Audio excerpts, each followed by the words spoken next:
Oi, gente, tudo bem? Está começando agora mais uma edição do SBT Interior. Hoje é quarta-feira, dia 15 de maio. Aqui você sempre fica muito bem informado.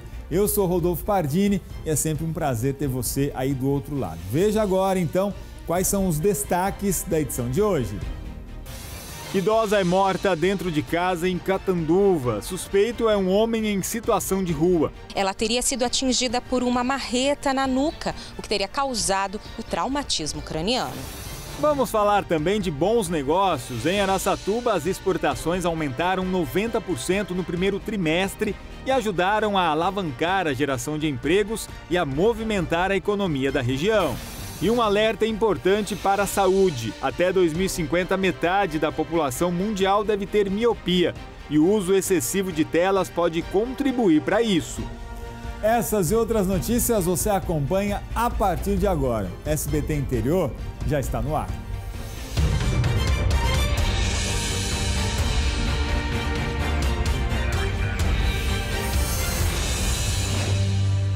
Foi enterrado hoje em Guariba, na região de Jaboticabá, o corpo da idosa de 86 anos que foi morta dentro de casa, em Catanduva, depois de ser atingida na nuca por um golpe de marreta. O autor do crime fugiu levando o dinheiro da vítima. O crime aconteceu na casa da vítima, de 86 anos, no bairro Solo Sagrado, em Catanduva. O corpo da idosa foi encontrado no final da tarde desta terça-feira, no corredor que liga a sala à cozinha do imóvel. Ela teria sido atingida por uma marreta na nuca, o que teria causado o traumatismo craniano. Segundo o delegado, o suspeito, um homem em situação de rua, passou pela residência e se ofereceu para fazer um reparo em uma porta. Ele teria pedido uma ferramenta emprestada para o vizinho da vítima. Os policiais estiveram no local do fato e constataram indícios da existência do crime de latrocínio, né?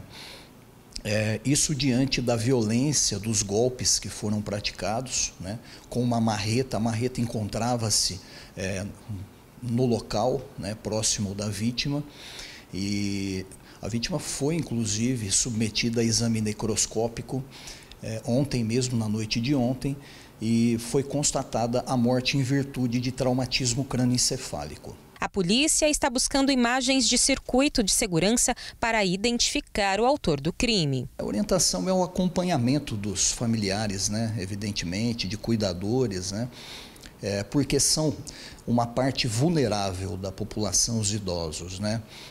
E o que aconteceu está muito próximo a isso, né? Quer dizer, a gente tem a informação de que ele teria sido contratado para fazer esse serviço, porém, uma idosa teria condições de contratar esse serviço pessoalmente, né, ou por intermédio de alguém. Então, são questionamentos que ainda nós estamos no início da investigação e que serão respondidos, né, com tempo. E um homem foi preso em flagrante em Presidente Prudente, suspeito de ter ameaçado de morte a mulher e os 3 filhos. As vítimas conseguiram se trancar em um quarto da casa e chamar a polícia. Os policiais, então, conseguiram entrar na residência e ali localizaram, então, esse homem muito alterado. Ele tentou resistir, mas os policiais conseguiram conter esse homem e ele foi algemado. Nesse momento, ele estava, então, tentando arrombar a porta de um dos quartos da casa e a mulher e os 3 filhos estavam dentro desse quarto. Foi quando a mulher, então, conseguiu acionar a polícia. Claro que depois ela foi solta do cômodo e disse aos policiais, então, que durante todo aquele dia o homem estava muito alterado, querendo discussão, e ela estava simplesmente o ignorando. Ele teria saído, inclusive, já alterado e voltado mais alterado ainda, com uma garrafa de bebida alcoólica na mão, e ele também teria feito uso de drogas aí, segundo a esposa. Foi quando, então, durante a noite, um dos filhos do casal pediu para que a mãe cozinhasse um pouco de milho cozido. Ela, então, colocou a panela no fogo. Foi quando o homem se revoltou mais uma vez, pegou essa panela quente e arremessou na pia. Ela, com medo dele tomar mais alguma outra atitude, arremessar essa panela quente nos filhos também, foi quando, então, ela correu para dentro do quarto, se trancou e, com o celular, acionou a polícia. Ele foi preso em flagrante pelo crime de violência doméstica e segue à disposição da justiça. E um ciclista morreu após ser atingido por um carro em uma estrada de acesso à rodovia Marechal Rondon, em Guararapes. O acidente foi durante a madrugada. Ele chegou a ser socorrido e levado para o hospital da cidade, mas morreu horas depois. O motorista do carro, de 42 anos, informou à polícia que o ciclista atravessou a estrada e ele não conseguiu frear a tempo. O homem passou por teste de bafômetro que deu negativo para o consumo de álcool. A polícia vai investigar esse caso. E mais um caso de descaminho foi registrado na região. Um homem de 30 anos foi flagrado pela polícia rodoviária com mais de 6.000 óculos de sol vindos do Paraguai e sem nota fiscal. A mercadoria falsificada, avaliada em R$600 mil, estava armazenada em um veículo que foi parado na praça de pedágio de Castilho ontem à tarde. O motorista, que é de Nova Alvorada do Sul, no Mato Grosso do Sul, foi levado para a delegacia da Polícia Federal de Araçatuba. Ele pagou fiança de R$ 1.400 e foi liberado. Agora ele vai responder pelo crime de descaminho. Já a mercadoria e o carro ficaram apreendidos à disposição da Justiça. A seguir, exportações no primeiro trimestre em Araçatuba crescem 90%. E tem ainda os detalhes da previsão do tempo. Eu volto já. De volta com o SBT Interior e com uma notícia importante no setor da economia. É que as exportações em Araçatuba aumentaram mais de 90% só nos primeiros 3 meses deste ano. O reflexo dessa crescente é a geração de empregos e o desenvolvimento econômico regional. Os grãos da soja, logo na entrada da empresa, mostram a importância da matéria-prima para a produção dessa fábrica, em Araçatuba. No local são produzidos 3 tipos de substâncias: ácido graxo bruto, borra e ácido graxo de soja. Cerca de 25% vão para a exportação, o que equivale a R$25 milhões por ano. É um produto que tende a melhorar a sua exportação com base nos incentivos que o mercado europeu nos favorece. Eu acredito que esse ano podemos chegar a 30% de nossa exportação, talvez até mais, depende do mercado, da globalização do mercado. Dados divulgados pelo Ministério do Desenvolvimento, Indústria, Comércio e Serviços mostram que Araçatuba atingiu o valor de mais de R$100 milhões em produtos exportados nos 3 primeiros meses deste ano. Esse número é quase 2 vezes maior em comparação ao mesmo período do ano passado. De janeiro a março de 2023, o valor em exportações no município atingiu os R$59 milhões. Em 2024, no mesmo período, o valor foi de R$116 milhões. Um aumento de aproximadamente 94%. O principal destino da produção araçatubense foi o Reino Unido, com um valor de R$78 milhões, o que representa 67% do total exportado, seguido dos Estados Unidos, com R$3.600.000, e do México, com R$3.400.000. Existiu mais interesse dos empresários e também a produção lá fora sendo melhor recebida a produção do Brasil. E Araçatuba tem sido muito positiva, alavancando essa questão da exportação. O Evandro é gerente industrial desta fábrica de Araçatuba, que produz fio de sutura para cirurgias. A empresa exporta para cerca de 10 países, mas segue a tendência de destinar mais para os Estados Unidos e México. Por aqui, cerca de 80% da produção vai para fora do Brasil. Teve um reflexo pós-pandemia, né? Mas nós entendemos que ele, mesmo após a pandemia, esse reflexo do pós-pandemia, ele continuará em ascensão. As perspectivas é da gente encerrar o ano de 2024 40% acima em exportação com relação a 2023. Além de aquecer a economia, a possibilidade de crescimento das empresas locais gera novas oportunidades de emprego para toda a região. Emprego, renda, os tributos, isso, é um complexo, vai juntando uma coisa com a outra e dá o desenvolvimento econômico. E é o que todo mundo espera e todo mundo pretende, porque ajuda a região. E um estudo divulgado essa semana pela ABAD, que é a Associação Brasileira de Atacadistas e Distribuidores, revelou que o setor fechou 2023 com um faturamento de mais de R$400 bilhões. Os dados fazem parte de uma pesquisa feita pelo Instituto Nielsen IQ. Este número revela aumento real de 6,28% em comparação com o ano anterior. Outro ponto importante apontado na pesquisa é que esse faturamento representa aproximadamente 52% do mercado geral de consumo, que também registrou alta e fechou o ano passado com um valor estimado de mais de 760 bilhões de reais, crescimento de quase 10%. A melhor marca desde 2019. Os dados são do ranking Abad 2024, que são usados como termômetro para acompanhar a evolução do setor de atacarejo. Segundo a pesquisa, todos os modelos de negócio do segmento registraram alta. Com os números expressivos, os empresários sinalizam a necessidade de aumentar as vagas de trabalho e o número de fornecedores. A Abad representa nacionalmente um setor que atende diariamente mais de 1 milhão de pontos de vendas em todos os municípios brasileiros, sendo responsável pela distribuição de produtos por todo o território nacional e gera mais de 524 mil empregos diretos e 5 milhões de empregos indiretos nos estabelecimentos varejistas do país.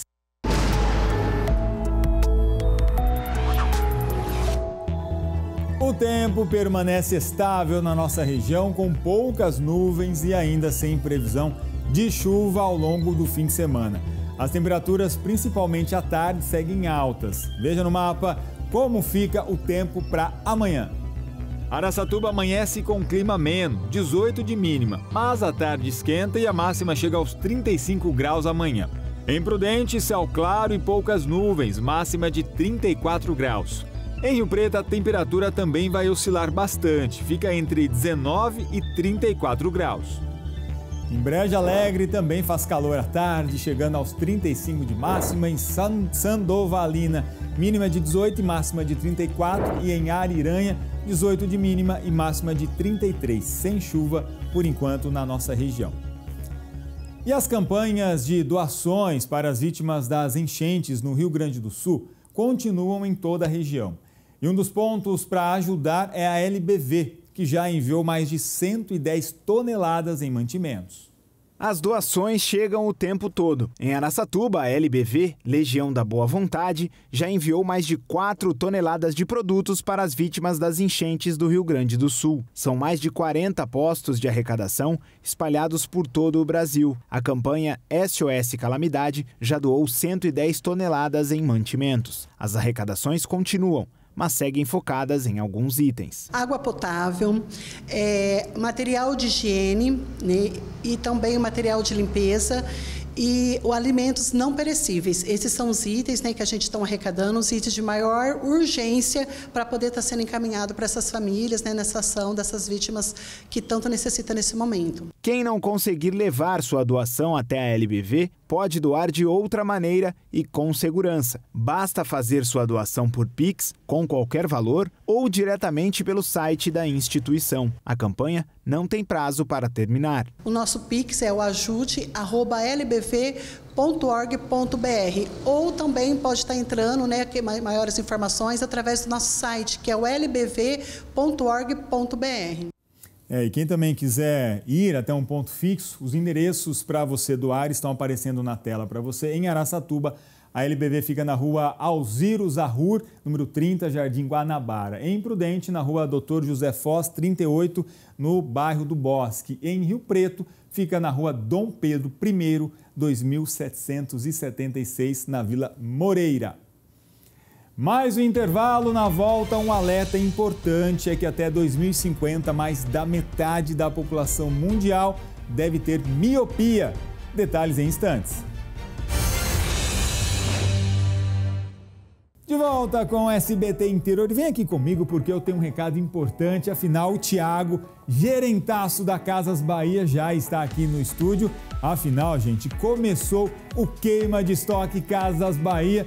Você conta com o melhor crediário do Brasil para comprar o produto que você quer. É para queimar estoque de tudo, não é isso, Thiago? É isso mesmo, Rodolfo. Oportunidade única. Caixa de som Unvox, R$ 62,99 mensais. Celular Moto G54, sinal 5G com muita memória, 256 GB de memória por apenas R$ 1.399 à vista. Geladeira Electrolux Frost Free grande por apenas R$ 3.599 à vista. Ah, e essa cozinha de aço Itatiaia com balcão por apenas R$ 79,90 mensais. Olha essa super oferta, liquidificador ou sanduicheira da Mondial por apenas R$ 99,90 cada. Produtos e ofertas incríveis, selecionados, que dá para pagar inclusive em 30 vezes fixas no cartão Casas Bahia. Então corre para a loja mais próxima, fale com o vendedor e aproveite.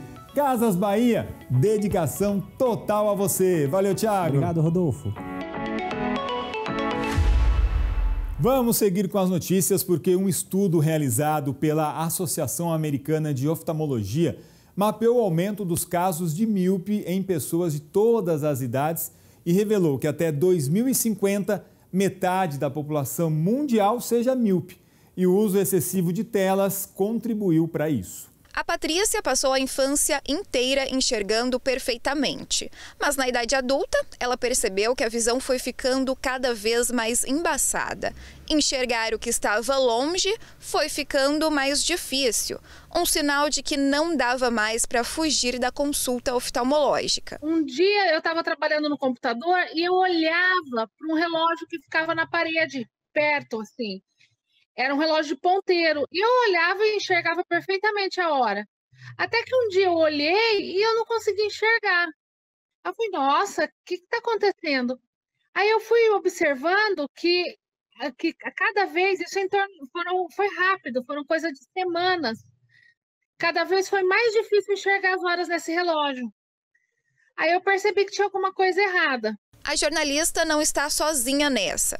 Segundo a gerente dessa ótica em Rio Preto, a procura por óculos de grau ou lentes de contato aumentou bastante. E a maioria dos clientes chegam com o mesmo diagnóstico: miopia por excesso de telas. Depois, acho que da pandemia, que assim aumentou muito essa questão da procura por óculos para criança, para meia-idade. Esse crescimento já era previsto por um estudo realizado pela Associação Americana de Oftalmologia, que mapeou o aumento dos casos de miopia em pessoas de todas as idades. Segundo o levantamento, no ano 2000, 23% da população mundial apresentava miopia. Desde então, essa porcentagem vem crescendo. E a estimativa é que em 2050, metade da população mundial seja míope. Esse fenômeno está diretamente ligado ao estilo de vida que estamos levando. Isso é o que explicam os especialistas. A grande questão é que a miopia tem o seu fator genético, mas também tem um fator ambiental, que hoje, como fator de risco, a gente já identificou em vários trabalhos científicos, que é a diminuição de tempo de exposição solar e de tempo dessas crianças e adolescentes ao meio externo, fazendo atividade física, por exemplo, e também o excesso de visão de perto. Mudanças nos hábitos do dia a dia podem garantir a saúde dos olhos. Diminuir o tempo de tela é importante. A própria Sociedade Brasileira de Oftalmopediatria, ela advoga que crianças, por exemplo, de menos de 2 anos não devem ser expostas a nenhum tipo de tela. Então, é importante ficar de olho na faixa da área dessa criança e também, se puder estimular atividades ao meio externo, isso vai ajudar bastante. E até nós, adultos, também precisamos entender que nem sempre é preciso e é importante ficar com as telas. Tem que dar um descanso para as vistas. Gente, por hoje é só. Muito obrigado pela sua audiência. Fique agora com as notícias do Brasil e do mundo. Está chegando o SBT Brasil. E a gente volta a se encontrar de novo amanhã, combinado? Uma excelente noite. Tchau, tchau.